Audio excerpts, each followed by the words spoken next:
This video is brought to you by Props for Practice. Enter to win free block and strap set. yogatraveler.net/yogaprops. Let's learn how to modify bridge pose or Setu Bandha Sarvangasana. We'll use a block to help us out to turn the pose into an active resting pose where the block is taking the strain of the body but we're still getting the stretch through the front of the body. Let's talk about the mechanics of the pose first. So on our back, the hardest part is probably to feel where the heels are placed. They should be hip-width distance apart, and for me, my arms are a good length to gauge that, but everybody has different torso and arm length. So we just kind of have to feel it. When we lift up, we want to be at a right angle, so knees stacked right on top of the ankles. Then we pull our hands underneath to clasp together, press into the floor, and shimmy up onto those shoulders. So we're getting lots of momentum and pressing forward here through the sternum, the front of the chest. Our shoulders are pulling back toward each other for that nice squeeze and open heart sensation.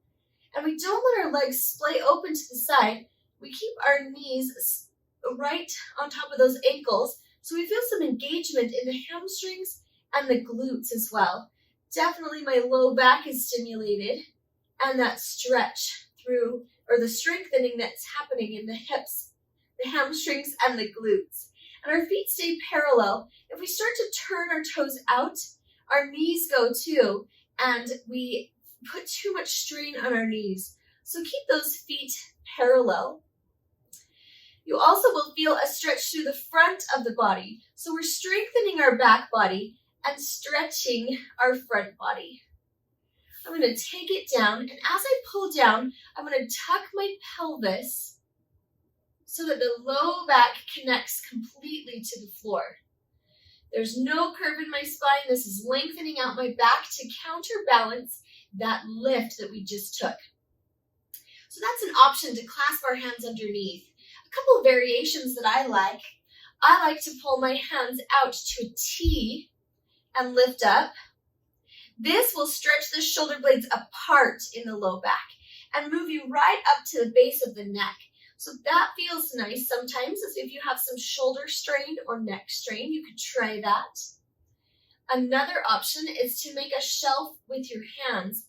So we lift up and place our hips on those hands. And we have to lift quite high. If our arms are out here, we aren't quite able to get lifted high enough. And that might be a good indication that you could benefit from a block, because this is a supported bridge right here. Our arms are holding us in place, but see, the elbows are tucked in tight toward the torso. So we're, again, squeezing that upper back. And if you don't quite have the mobility in your back to pull those elbows in, then I would suggest the block. So here's how we get into our props. So the block has 3 different heights. You've got your tall height, your hot dog height, and the low one. You can choose whichever height works best for you. Usually I tell people to start with the hot dog, so kind of right in the middle. We lift up the hips and place that block right on the sacrum. So where the hips are connected to the back. Now, as you see under there, I can hold the body in place. I can get that stretch and that lift, but I'm not straining anything. My arms, my chest are relaxed, my glutes are relaxed, my hamstrings are relaxed. We're just holding the pose without any of the strain. So this is an active resting pose. Now, if you want more stimulation to simulate when I was holding my hands on my hips, you go higher. So you take it to the highest height. It's a little tricky to find the balance there, but you can get there and just hold it there. So this is quite lifted. Nice stretch through the quadricep and hip flexors. Nice open through the chest, but without any of the strain again in our low body. We can relax the hamstrings and the glutes and just chill out and enjoy the stretch for the front of the body.